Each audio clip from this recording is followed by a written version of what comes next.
एक दिल्ली में नौकरी कर रहे थे, एक मुंबई में नौकरी कर रहे थे। दोनों ने नौकरी छोड़ी और आ गए अपने गांव और खेती करने लगे। 5 लेयर फार्मिंग है, उसमें क्या क्या करते हैं? 5 लेयर फार्मिंग सारा प्लानिंग का गेम है। उसमें क्या होता है, एक ही लैंड पे हम अलग अलग हाइट्स पे, क्योंकि हर एक पौधे का एक जीवन चक्र होता है, हर एक पौधे की एक हाइट होती है जिसमें फ्रूट आता है। तो हमें उसी हाइट को, मतलब जैसे कहना चाहिए आप कि एल्टीट्यूड वाइज हम उसकी फार्मिंग करते हैं। लगभग चंदन 15 से 20 साल लेता है, उसमें तैयार होता है। जब ये प्रोडक्शन तैयार होता है तो तब हमें एक मुश्त अच्छी रकम लगभग 20 से 22 लाख रुपए 10 साल 20 साल में तैयार करते हैं।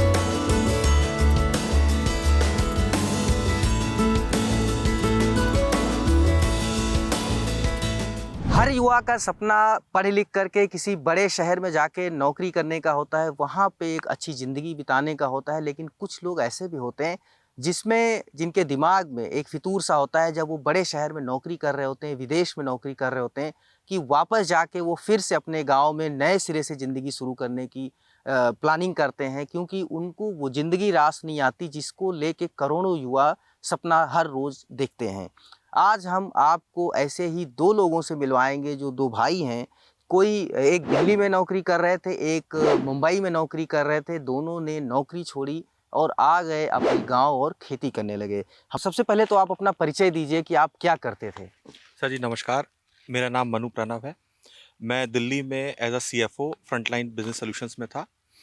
वहाँ पे मैं करीबन 12 साल मैंने नौकरी करी है। उसके बाद जब कोरोना का काल का पीरियड आया तो फिर मैं विदेश में फंस गया था। तो 1 साल वहाँ पे जब हम खाली रहे तो उसमें हमने सोचा कि लाइफ को अगर ऐसे ही जीना है तो किसी और के लिए ना काम करके खुद अपने लिए ही काम किया जाए। तो उसी को सोचते हुए हमने सोचा हम क्या कर सकते हैं।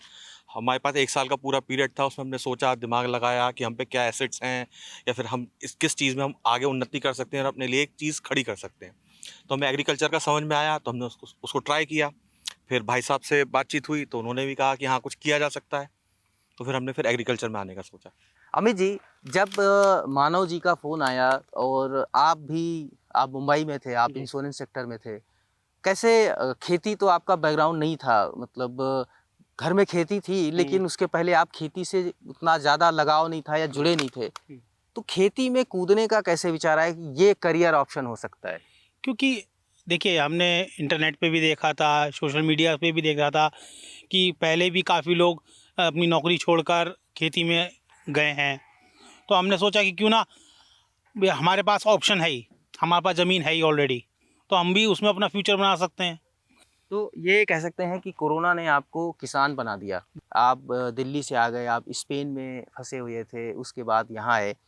अभी आप कैसे खेती की प्लानिंग कैसे करते हैं, ताकि आपको जो आपकी नौकरी है, उससे ज़्यादा कुछ इनकम हो? फ्यूचर प्लानिंग क्या है और क्या-क्या करना शुरू किया आने के बाद? सर, जब हम लोग खेती के लिए अग्रसर हुए, जब हम लोग यहाँ पे आए, तो पहले तो हम लोगों ने एजुकेशन, हाफ एजुकेशन इसमें लिया हुआ था, क्योंकि खेती जो है वो करके ही सीखी जा सकती है। आप चाहे कितना भी आप कंटेंट देख लीजिए या फिर आप कितना भी इसके ऊपर स्टडी कर लीजिए, बिना प्रैक्टिकल करे आप खेती नहीं सीख सकते। हम आए, हमने अलग अलग तरीके के मॉडल्स अपनाए। ओवर द पीरियड उन मॉडल्स को हमने रिफाइन किया। अब मतलब हमारे एरिया की सराउंडिंग क्या क्या मॉडल यहाँ पे अडॉप्टेबिलिटी आ सकती है, किस तरह का यहाँ पे मैन पावर मिलता है और ये वातावरण किस तरह की खेती के लिए सूटेबल है। जब हमें ये चीज़ें समझ में आई तो उसको अब हम डेवलप करके हम लोगों ने 3 भागों में अपनी खेती को बांट रखा है। वो 3 भाग भी बेसिकली हमारी इनकम का ही सोर्स है। पहला भाग ये है जिसमें हमें रेगुलर इनकम होती है, मंथली इनकम होती है। जैसे एक सैलरीड एम्प्लॉय होता है, उसको एक मंथली इनकम मिलती है, तो वो उसकी तरह है। तो उसमें हम लोग 60 दिन 90 दिन की फसलें करते हैं।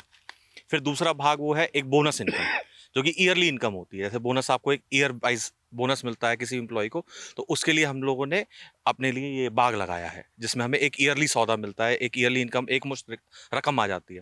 फिर एक होती है लाइफ टाइम इनकम, जैसे आपकी ग्रेचुटी हो गई, पेंशन हो गया, किसी भी एम्प्लॉय को मिलता है, तो उसके लिए हम लोगों ने लकड़ी का प्रयोग किया है। तो बस हमने उसी हिसाब से अपने अपने अलग अलग मॉडल डेवलप करें हैं, जिसमें 5 लेयर फार्मिंग भी है, हाई डेंसिटी आपका बागबानी भी है। मुझे ये बताएं कि आपका बताए थे 5 लेयर जो फार्मिंग का सिस्टम है, वो क्या है? उसमें आप कैसे करते हैं? और आप ज़्यादातर मैं देख रहा हूँ कि आप इंटरक्रॉपिंग पे बिलीव करते हैं। 5 लेयर फार्मिंग सारा प्लानिंग का गेम है। उसमें क्या होता है, एक ही लैंड पे हम अलग अलग हाइट्स पे, क्योंकि हर एक पौधे का एक जीवन चक्र होता है, हर एक पौधे की एक हाइट होती है जिसमें फ्रूट आता है। तो हमें उसी हाइट को, मतलब जैसे कहना चाहिए आप कि एल्टीट्यूड वाइज हम उसकी फार्मिंग करते हैं, जिसमें एक बेस फार्मिंग होती है जो आपकी ज़मीन के नीचे होती है, जो कंद हो गया। फिर उसके बाद दूसरी फार्मिंग होती है जो बिल्कुल ज़मीन से 1 इंच या 2 इंच ऊपर होती है। जैसे कंद में आपके हल्दी हो गई, आपका लहसुन हो गया, आपका अदरक हो गया। फिर जो आपका ऑन टॉप लैंड लेयर होती है उसमें आपका धनिया हो गया, पालक हो गया, मेथी हो गई, फिर उस तरीके की आपकी चारा फसलें। फिर आपका आता है मिड मिड सेक्शन, जो कि 2 फीट 3 फीट तक जिसमें फ्रूट जाता है। तो उसमें आपका टमाटर हो गया, आपका कद्दू हो गया, आपका कुकम्बर हो गया। फिर एक फार्मिंग होती है आपकी जिसमें टॉप लेयर पे आप ले जाते हैं, जो कि आपको 5 फीट 7 फीट पे जाती है। उसमें आप जो है ये बेल वर्गीय फसलें कर सकते हैं, लौकी हो गई, फिर आपका लौकी, तोरई। करेला, तोरई, ये जाती है। फिर जब ये आप फार्मिंग करते हो तो इसमें क्या होता है, इंटरसेक्शन वाइज कुछ कुछ जगह पे गैप्स छूट जाते हैं। उन गैप्स में हम लोग पपीते की खेती करते हैं। तो ये 5 लेयर्स में ऐसे आपको जो है इनकम जो है रेगुलर इनकम शुरू रहती है, तो आपको हर सीजन में। मुझे आप ये फील्ड में ही बताएं कि आप 5 लेयर प्लानिंग में क्या करते हैं, कि हल्दी कब बोते हैं, कब उसका करते हैं? 5 लेयर फार्मिंग में अगर मैं आपको जीवन चक्र बताऊं उसका, तो ये जनवरी फरवरी के महीने से शुरू होती है। उसमें पहले आपको स्टैकिंग करानी होती है। स्टैकिंग कराने का मतलब है कि हम 5 फीट के डिस्टेंस पे हम लोग पोल्स गाड़ते हैं। पोल्स गाड़ के फिर उसके ऊपर एक झामा बनाया जाता है, जो कि आप चाहें आप वायर का बना सकते हैं या फिर आप सुतली का बना सकते हैं। हम लोग वायर का इसलिए बनाते हैं क्योंकि वो लॉन्ग टर्म होता है, वो जल्दी ख़राब नहीं होता और फिर उसकी सस्टेनेबिलिटी ज़्यादा होती है।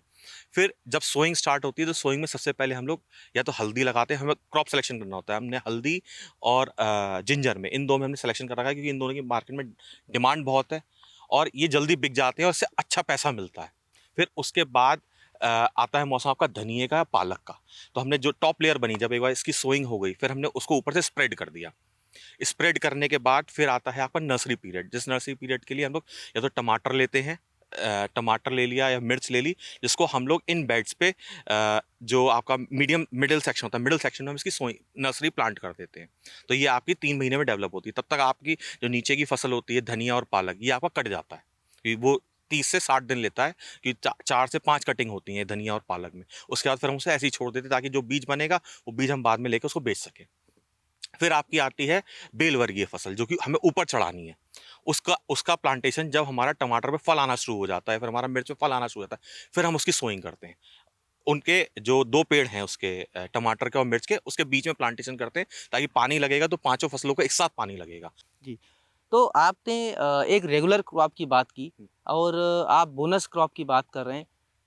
आप किसानों को ये बताना चाहेंगे कि रेगुलर क्रॉप क्या हो सकती है, बोनस क्रॉप क्या हो सकती है और लॉन्ग टर्म जो बेनिफिट वाली क्रॉप्स क्या हो सकती है? 3 का वो फसलें क्या हो सकती हैं जो किसान अपने खेतों में लगा सकते हैं? देखिए ये जो रेगुलर क्रॉप्स होती हैं, रेगुलर क्रॉप्स आपकी जो खेती जो आपके एनवायरनमेंट को सूट करती हो और जिसकी आप कटिंग या फिर जिसको आप 60 दिन से 90 दिन में आप बेचकर अपना पैसा निकाल सकते हो, तो वो बेसिकली हमारे यहाँ बरियाना कहते हैं, मतलब सब्जी उगा सकते हैं। तो वो आपकी 60 से 90 दिन में तैयार हो जाती है सब। आप बोनस और ये जो आप लाइफ टाइम वाली हैं, उनमें क्या करते हैं? देखिए, बोनस क्रॉप्स में आपको किसी तरह की बागबानी करनी पड़ेगी। बागबानी जो कि आपकी तैयार होने में 2 साल लेती है, पर उसके बाद जो है आपको हर साल एक मुश्त अच्छी रकम देके जाती है। जैसे आप 1 एकड़ में बागबानी शुरू कर सकते हैं। अभी हम लोगों ने जो लगाई है, हमने कामाकाजी टेक्निक से लगाई है। हम लोगों ने हाई डेंसिटी फार्मिंग कर रहे हैं, हाई डेंसिटी बागबानी कर रहे हैं। इसके अंदर वैसे नॉर्मली कोई बाग लगता है तो उसमें 1 एकड़ में आपके 60 से 120 पेड़ लगते हैं, जिसमें आम हो गया, अमरूद हो गया या फिर क्या कहते हैं आपका अनार हो गया। हम लोग जो लगा रहे हैं वो हाई डेंसिटी फार्मिंग कर रहे हैं। इसमें हमने क्रॉप मिक्स कर रखी है। 1 एकड़ में ही हमने लगभग 600 पेड़ लगा रखे हैं। अब आती है बारी लाइफ टाइम जो लॉन्ग टर्म इनकम वाली, उसमें आपने क्या किया है? हमने लॉन्ग टर्म में हमने इसमें लकड़ी लगा रखी है, जो कि जिसके अंदर मोहगनी भी है, पॉपुलर भी है, चंदन भी है। तो ये एक लॉन्ग जो 10 से 15 साल, लगभग चंदन 15 से 20 साल लेता है, उसमें तैयार होता है। जब ये प्रोडक्शन तैयार होता है तो तब हमें एक मुश्त अच्छी रकम, मतलब अच्छी रकम से मतलब है कि अगर हम 1 एकड़ के खाली मेड़े पे ये फार्मिंग करते हैं तो हमें लगभग 20 से 22 लाख रुपए मतलब 10 साल 20 साल में तैयार हो जाता है। अभी आपके जो पैकेजेस थे नौकरी के दिल्ली में और बॉम्बे में, वो बराबरी पे आ गए हैं या अभी आना बाकी है? सर मेरा लास्ट पैकेज 40 लाख LPA था। और जो है अभी जो मैं फार्मिंग कर रहा हूँ इसमें मैं अभी उस लेवल पे नहीं आया हूँ, पर मेरे को जो आगे दिख रहा है 3 साल के फ्यूचर में मैं इससे कहीं गुना ज़्यादा कमा रहा हूँ। आपका कितना था? मेरा 8 लाख का पैकेज था 8 लाख हम्म। तो साल में? साल में। तो आपका मतलब बराबर आ गया है? मीट आउट हो रहा है, मीट आउट हो रहा है, पर आफ्टर 2 और 3 ईयर्स उसको सस्टेन कर लेंगे हम लोग। आप एक यूथ को, जो यंग जनरेशन है, जो किसान का बेटा है, वो सरकारी नौकरी या उसके साथ साथ में वो पूरा लाइफ जो है नौकरी के पीछे भागता है और खेती नहीं करता है, वो फिर जाके प्राइवेट जॉब के लिए बड़े शहरों में भागम भाग ज़िंदगी में जीता है, उसको क्या मैसेज देना चाहेंगे? उसके लिए कोई टिप्स आप बताना चाहेंगे? जब तक आपके शरीर में दम है, जब तक आपका ब्रेन चल रहा है, आपके हाथ पैर चल रहे हैं, तब तो आप एम्प्लॉयमेंट में अच्छा कमा रहे हो। और जब वो डिटोरिएट होना शुरू होता है और नया यूथ आता है तो आप डिस्कार्डेड फील करना शुरू कर दोगे। क्यों? आपके प्रमोशंस वैसे नहीं होंगे, आप आगे वैसे नहीं पढ़ पाओगे। खेती इसकी जस्ट रिवर्स है। जब आपके में यूथ है, जब आप जवान हो, तब आप अपना खेत तैयार कर सकते हो। अपना मतलब जिसे कहते हैं अपना इंडस्ट्रियल प्लांट, मतलब इसको मैं एक इंडस्ट्री की तरह बात करता हूँ, इंडस्ट्रियल प्लांट आप सेटअप कर सकते हो, मतलब एक्चुअल यूथ इसमें दे सकते हो। और फिर जब आप डिटोरिएट होगे तो खेती उस हिसाब से बढ़ना शुरू हो जाएगी, आपको फल उतना ही ज़्यादा देना शुरू कर देगी। बहुत बहुत शुक्रिया आप दोनों का कि मुझे उम्मीद है कि जो यूथ है हमारे, जो ये वीडियो देख रहे होंगे, उनका थोड़ा सा परसेप्शन हो सकता है बदले खेती को लेके। तो ये मानव जी और ये अमित जी ये बता रहे थे कि कैसे एक युवा को खेती की तरफ आना चाहिए, वो खेती को एक इंडस्ट्री के तौर पे डेवलप करे, जैसे कि मेहनत वो एग्रीकल्चर में उसी हिसाब से करें जैसे कि वो नौकरी में करते हैं, सुबह जाके ये 24 आवर का काम है। तो ये दोनों एक रोल मॉडल हैं, ख़ास करके ग्रामीण युवाओं के लिए, कि कैसे वो अपने वापस गांव को आके और एक एग्रीकल्चर को वो सस्टेन कर सकते हैं, उसको संभाल सकते हैं और अपना भी करियर बना सकते हैं, अपनी सेहत बना सकते हैं। मनीष मिश्रा, गाँव जंक्शन। गांव जंक्शन को सभी सोशल मीडिया प्लेटफॉर्म्स पर फॉलो करें। व्हाट्सएप चैनल और जीमेल आईडी पर भी संपर्क साध सकते हैं।